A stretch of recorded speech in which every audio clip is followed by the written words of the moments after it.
Good afternoon and welcome to the launch of the Walking with the Wounded South Pole Allied Challenge, an expedition of 3 teams of wounded servicemen and women to the South Pole later this year.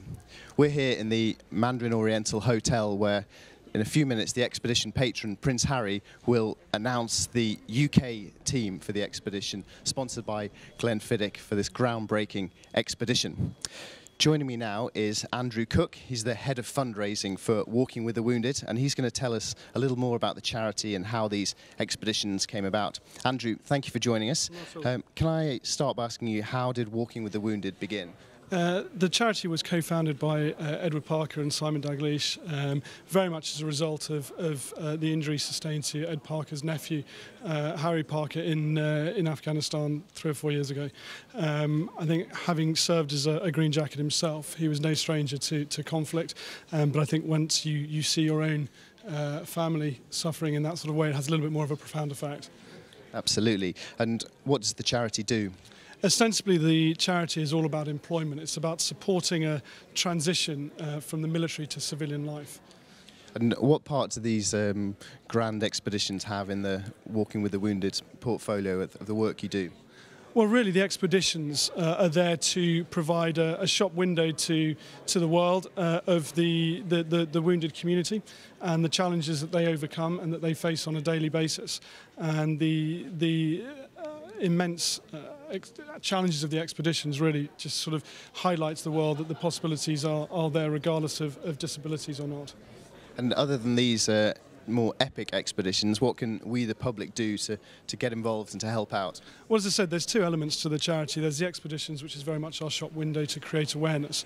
But as I said, the fundraising element of the charity is really where we raise the funds that go towards the re-education, retraining and reskilling of wounded service personnel to support that career transition out of the military and into civilian employment. So in terms of how people can engage with us, visit the website. They can pick up the phone, email us, get in touch. There's a number of fundraising events and activities that we organise and run, as well as obviously being able to do those on our behalf, running marathons, swimming, etc., etc.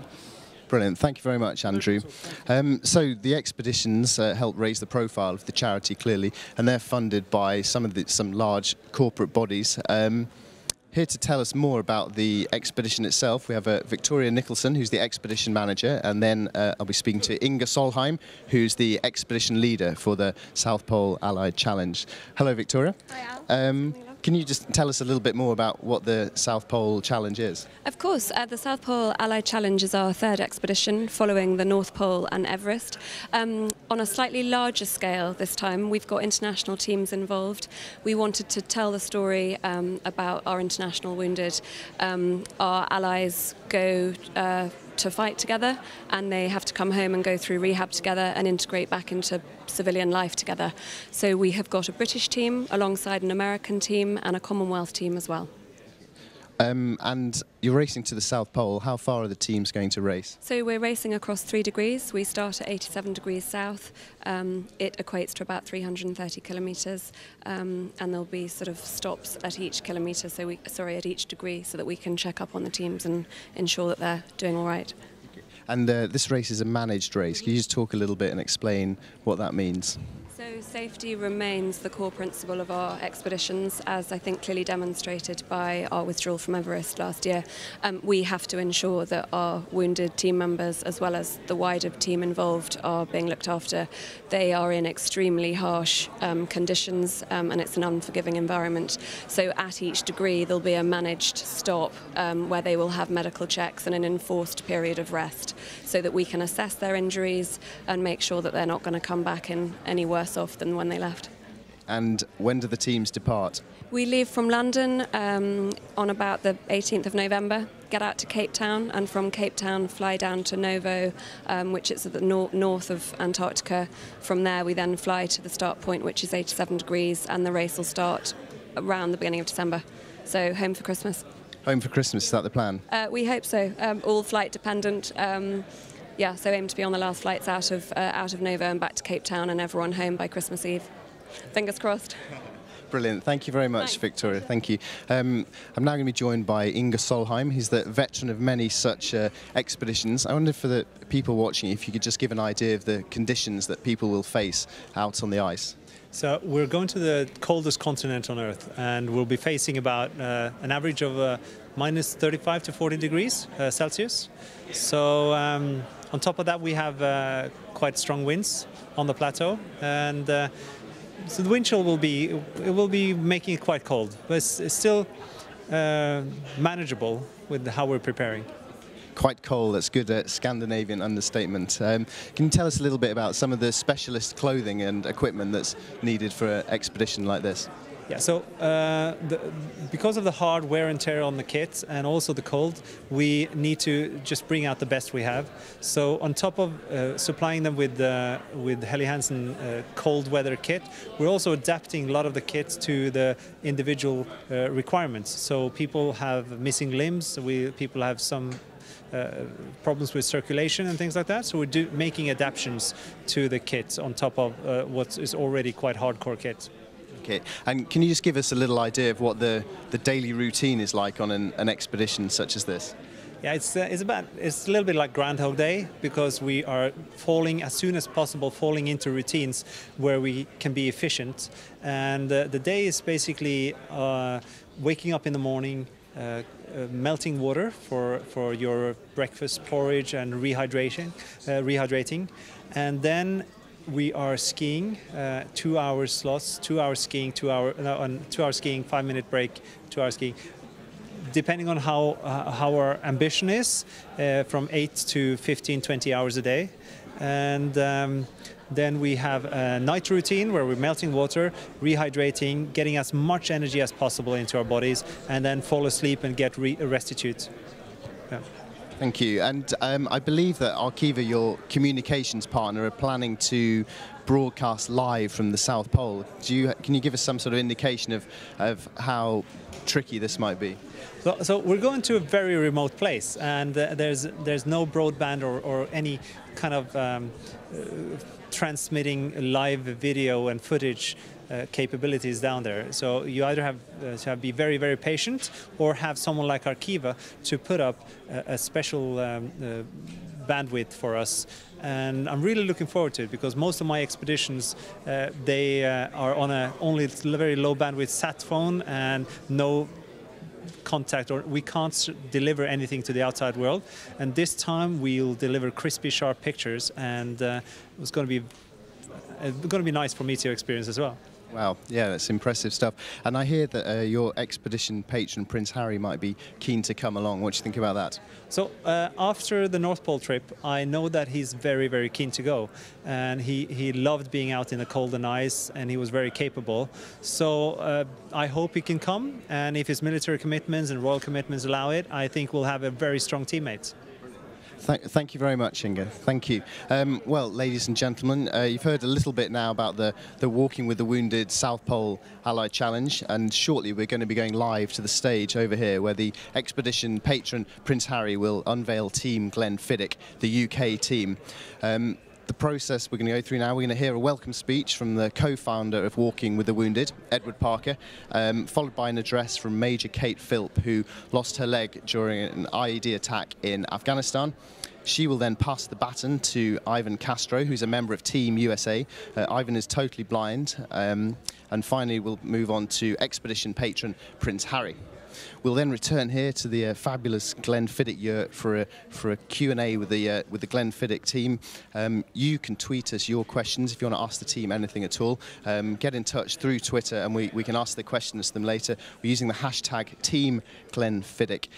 I think we're now ready to move over to the stage for the launch of the Walking with the Wounded South Pole Allied Challenge. Right, sorry for the delay, ladies and gentlemen. The Walking with the Wounded South Pole Allied Challenge teams.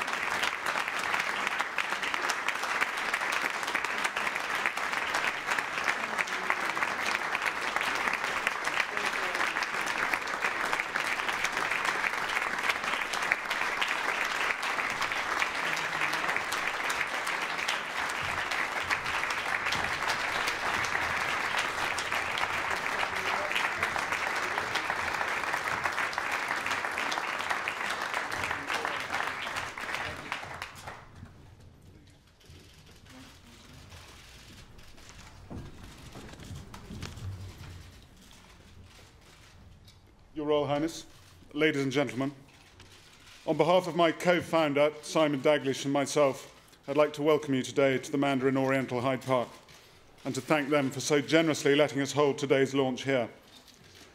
We're announcing what we believe to be our most ambitious undertaking yet, the Walking with the Wounded South Pole Allied Challenge, a 335-kilometre race to the South Pole in which teams of our wounded will man-haul sledges on skis in some of the most inhospitable conditions on the planet. Previously, we've seen a team of British servicemen walk unsupported to the North Pole and another attempt to summit Everest. In both instances, they demonstrated extraordinary determination and courage, showing that despite injury, they will face challenge in the future. In doing so, those involved, though only a few, have inspired many, giving those within the wounded community hope that they too can challenge themselves. Maybe not to climb Everest, but something more immediate, such as walking on their new prosthetic legs for the first time. We've added a twist, in fact, a number of twists. Not only are we taking service personnel with physical injuries, but we've selected those with mental injuries too. By staging these expeditions, we aim to tell the stories of those involved, allowing our audience to better understand the challenges our wounded face, and actually who they are. Mental injury affects many thousands who've been in conflict, often silently, often unknown. Those suffering mental injury are in as much need of medical care and attention and the support of the public of those with physical injury. Also, for the first time, we're including the wounded of our allies. As nations, we fight alongside one another, and we must face our futures together. Through forming alliances with Soldier On in Australia, Soldiers to Summits in the US, and Soldier On in Canada, we've put together 3 teams who will race to the South Pole. Their involvement means that we can truly say we're endeavouring to create global awareness of our wounded. I have mentioned awareness as a key objective for Walking with the Wounded, but there is more. From the funds we raise off the back of our expeditions and through the hard work of our small team, we are funding the training and education needed by our wounded, injured and sick, both service leavers and veterans, to help them back into a new career. Many of them weren't expecting to leave the forces prior to injury, making the challenge even harder. There are many people who need to be thanked for the support they give us, and none more so than our patron. Sir, your support and commitment to help us raise awareness is what really makes the difference. I know you, like many we help, are a soldier, and so understand the challenges they face in the future, and understand the hurdles that they must overcome. I know you feel that the wounded have benefited from challenging themselves and seeing others attempt great feats. Could I also thank you for the financial support from the Endeavour Fund, part of the Royal Foundation, has given to help us fund this expedition. Our expeditions are not funded by our generous donors. They are sponsored by companies who want to help us tell our story. I'm truly thankful that, again, we are supported by GLENFIDDICH as the Team UK sponsor, and also we still have with us Helly Hansen and Catlin. And I'm thrilled for the first time we have the support of Arkiva, the USO in America, and Thales in Australia. Without them, we could not embark on this epic journey. There are still 1 or 2 sponsorship opportunities. Before I ask our patron to say a few words, I'd like to introduce Kate PHILP from Team GLENFIDDICH and Ivan Castro from Team US, who will both be speaking briefly after this short video. Thank you. In 2011, 4 wounded servicemen achieved the impossible by successfully walking unsupported to the North Pole. In 2012, 5 wounded servicemen courageously challenged the world's highest peak, Mount Everest.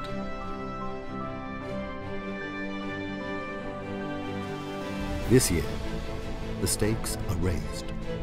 A new challenge has been set. 4 organizations have combined for a united global endeavor.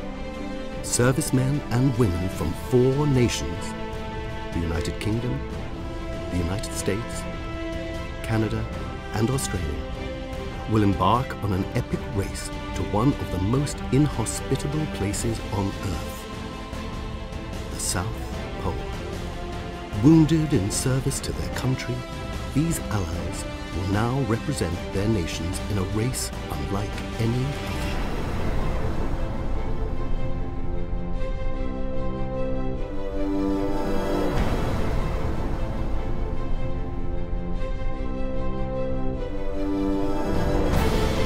Each will need to overcome not only their injuries, but gale force winds, freezing temperatures, and 335 kilometers of grueling terrain.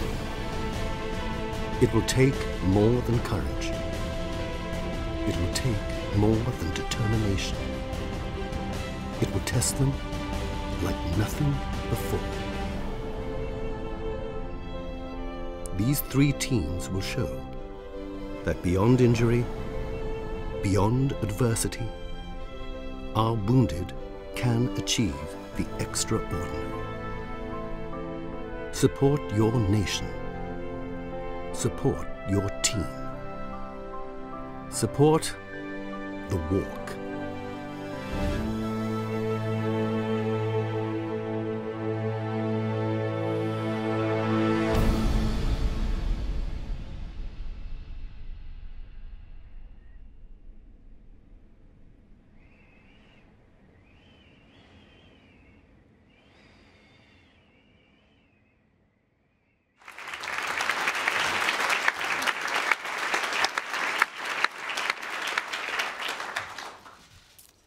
Your Royal Highness, ladies and gentlemen, good afternoon. My name's Kate PHILP and I'm a serving major in the Royal Artillery.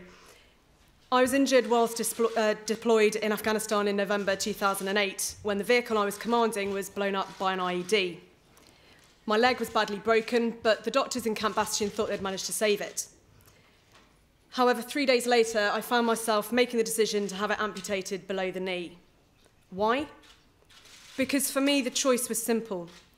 Keep my leg for cosmetic reasons and not even be able to walk properly pain-free, or lose my leg and live a full, active life. That preference for function is why I'm standing here today. Although when I made that decision, it was more everyday activities like running and playing tennis that I had in mind, not something quite as extreme as skiing to the South Pole. But I was in hospital again last summer for revision surgery, and this challenge seemed to present the perfect focus for my rehab. And as I've become more involved with walking with the wounded, I've become more determined to do what I can to demonstrate to other wounded servicemen and women that nothing is beyond you. In the military, we strive on teamwork and pushing ourselves to achieve seemingly impossible goals. Rehab can be a solitary path. Even with all the professional help and family support, it is you who has to put one foot in front of the other and make the decision that you're not going to be beaten.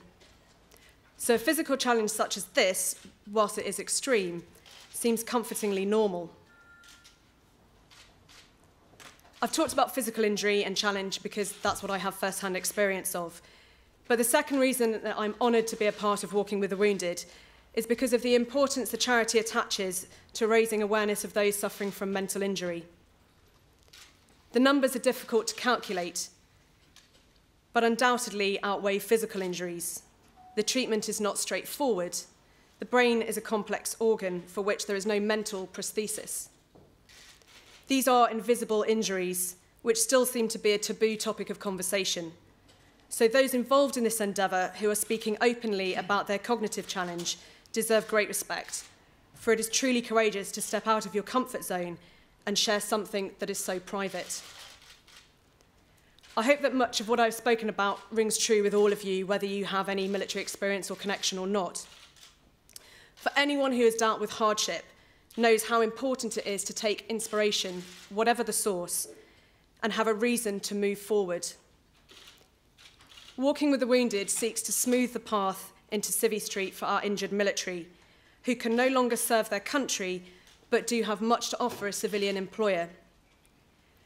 If pulling a polk that weighs more than your own body weight, 335 kilometres to the bottom of the world, isn't proof of guts, determination, teamwork, and an equal balance of physical and mental courage, then I invite you to tell me what is.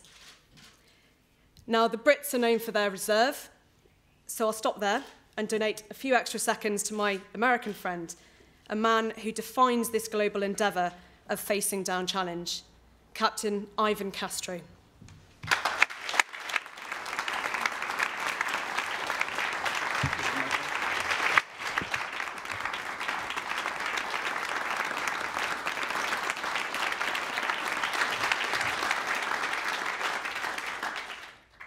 Your Royal Highness, ladies and gentlemen, good afternoon.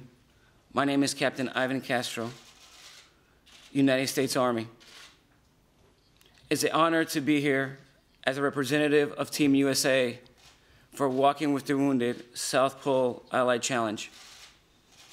I know I speak for the rest of my team, Therese Frentz, Mark Omange, and Mark Wise, by saying thank you to Walking with the Wounded charity for their ambitiousness in undertaking such an impressive event.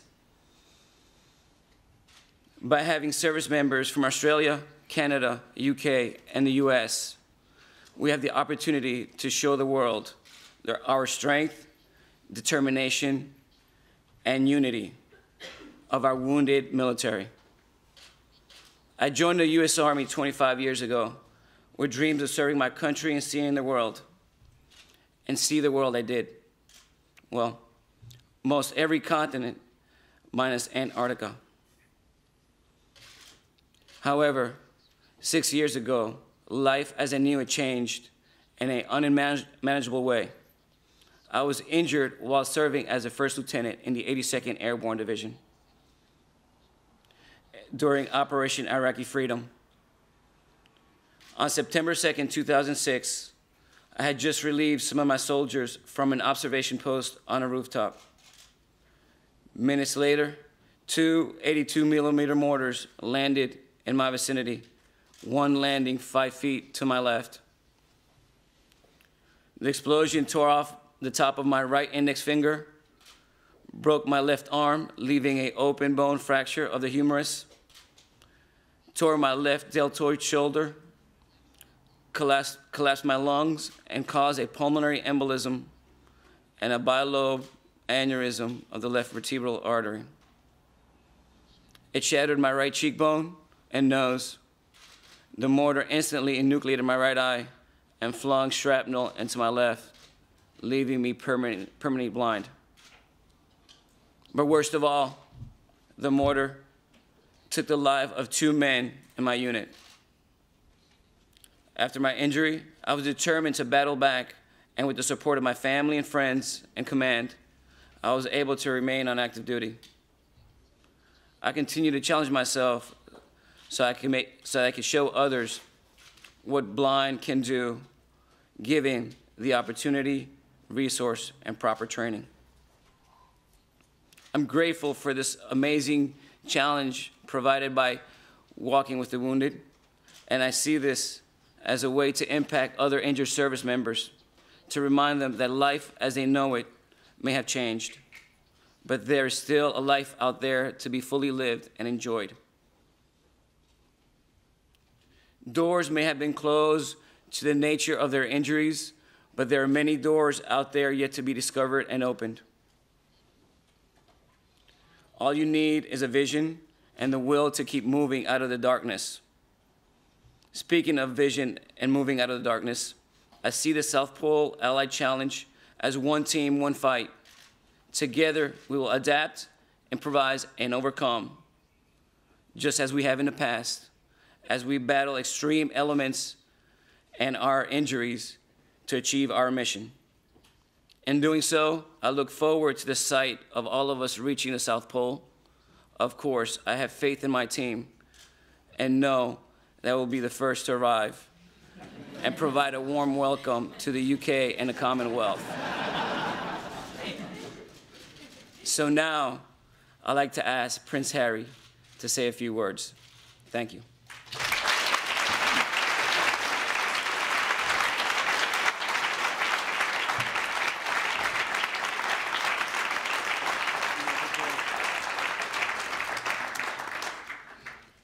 and thank you very much, less the last bit.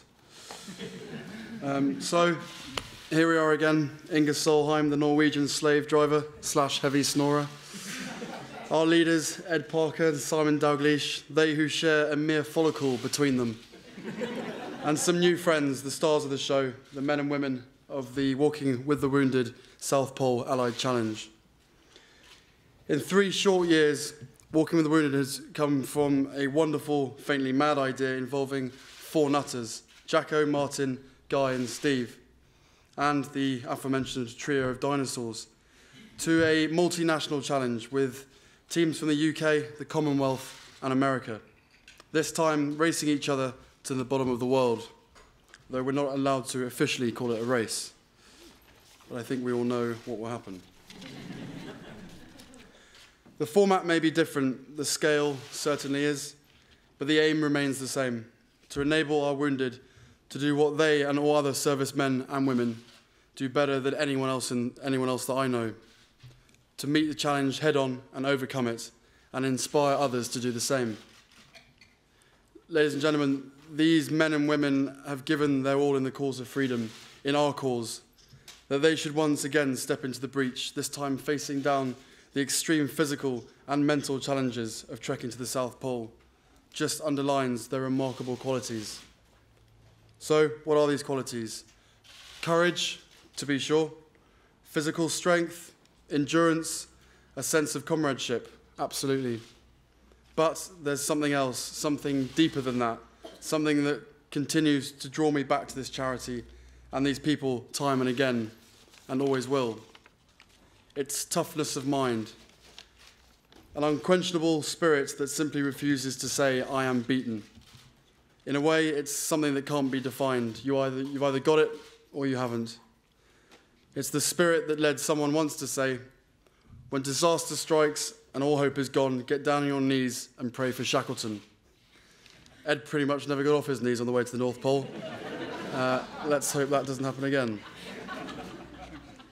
So it just remains for me to say to Soldier On Canada, Soldier Summits from the US, and Soldier On Australia, welcome to the party. As a member of the British team, I will have a brew ready for you when you join us at the pole. Thank you very much.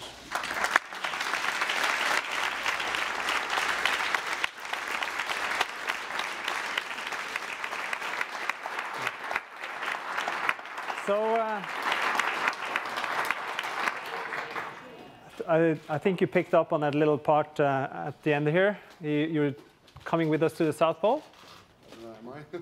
You're more than welcome to. And just because I knew that you were longing for cold and hardship again, we prepared some kit for you. And you know most of the kit. We've prepared a little bit of extra and done some modifications. But I'm looking forward to welcome you to the South Pole. Yeah, you put it on. Yeah. Yes. Is there on the back? No, there's nothing on the back. Never know. Yeah? So try to zip it up. Yeah. It works. It fits you. Yeah. Handsome guy. I know, don't go there. Luckily, he's in the American team, so yeah. I can show a template again.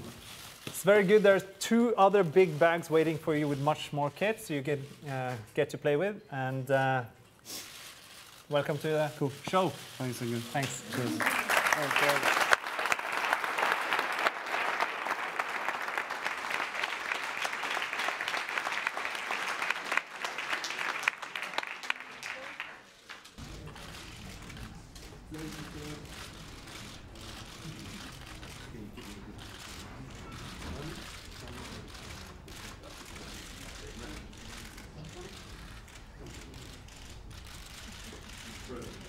Very much indeed.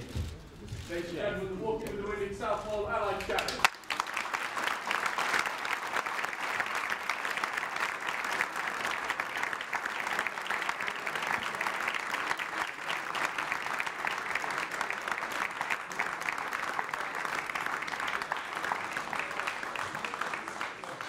Well, we've just heard the breaking news that Prince Harry is going to be joining the Team Glenfiddich out on the ice in Antarctica, which is very exciting news for all involved. Now we're going to join Team Glenfiddich for a Q&A session here in the yurt. So hopefully you've all been submitting your questions via Twitter, and we'll find out a little bit more about them. It's been a very impressive launch to the expedition. Having done some expeditions myself in conditions similar to the team we'll be facing, I have only admiration for what these guys and the ladies are going to be facing out on the ice. These expeditions are something which I've found phenomenally difficult myself as an able-bodied person, and to imagine what the difficulties they're going to have on top of all of those others of the conditions of life out on the ice in Antarctica is just humbling and really admirable indeed. And Prince Harry going out to join the team is obviously going to be an enormous boost for everyone, for the expedition, for the fundraising, for the teams themselves, and I think it's really, really great for the whole project. Right, if you'd like to come join me now, I'm going to go into the yurt and for the live interview, answering questions which you've submitted via Twitter.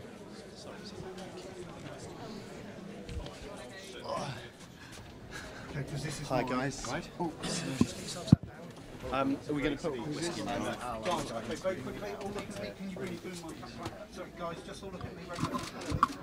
So here we are now in the Glenfiddich yurt. We've got a really cosy setup here. I'm delighted to be joined by Kate PHILP, Duncan Slater, Ibn Ali and Guy Disney from Team Glenfiddich, the UK team, and also of course to be joined by Ivan Castro, who's here from Team US, who's talking a good game for the Americans during his speech there.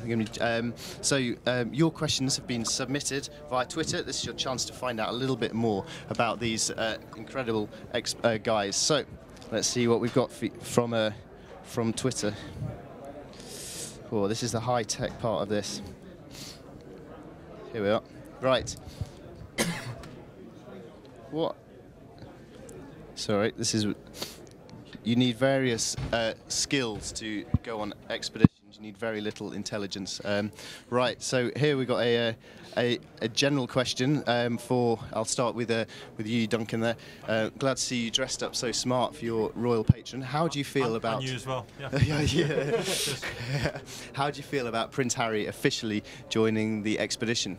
I think it's great news for the charity itself, and it'll help to raise awareness, and you know it'll keep some money coming in really for the charity, which is what we want. So yeah, ideal, absolutely brilliant. Fantastic. So next question is for Guy. You've got a groupie on Twitter. After your experience at the North Pole, the team's going to rely on your experience. How do you feel about that, being a senior, hardened member of the team? I think the others are now laughing. I'd use experience in the loosest possible terms. Yeah.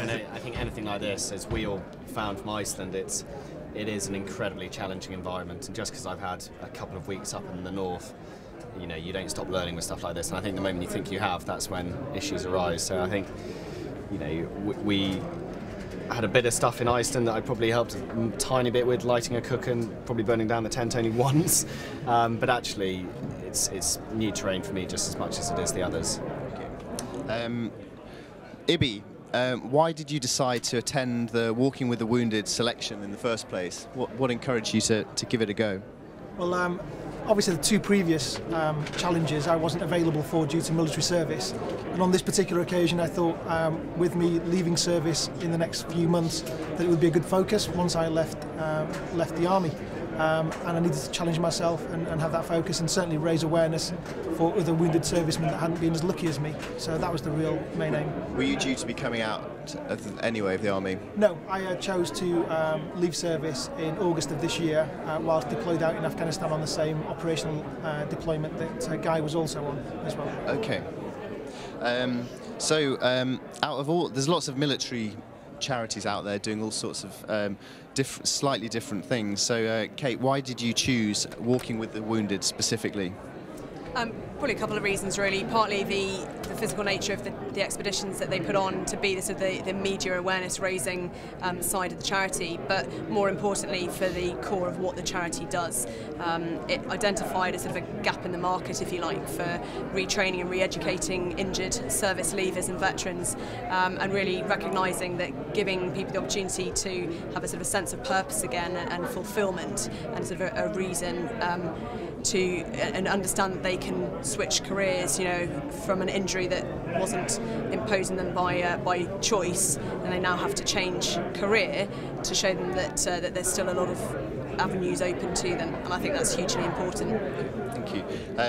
Ivan, question for you here now. It's how are you feeling about the other two teams involved? Do you think this is going to end up becoming a competitive race? Without a doubt, I know it is going to be a competitive race. It's in the nature of everyone who serves in the military, and you can see it here in training. They're very competitive against themselves. Nevertheless, they want to reach the South Pole first.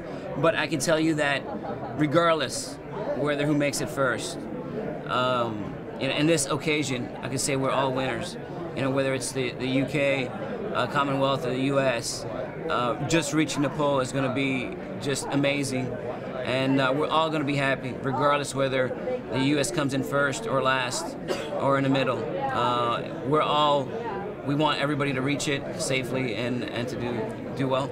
Absolutely, but will you be a little bit happier if you come in first?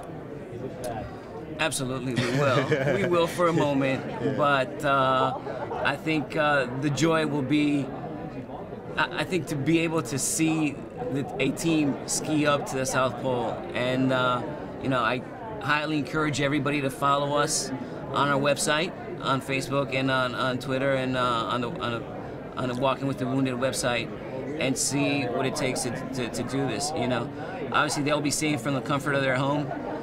Being out there is extremely difficult, and just to see the UK team is amazing. It really softens your heart and makes your eyes sweat, because they are an amazing team.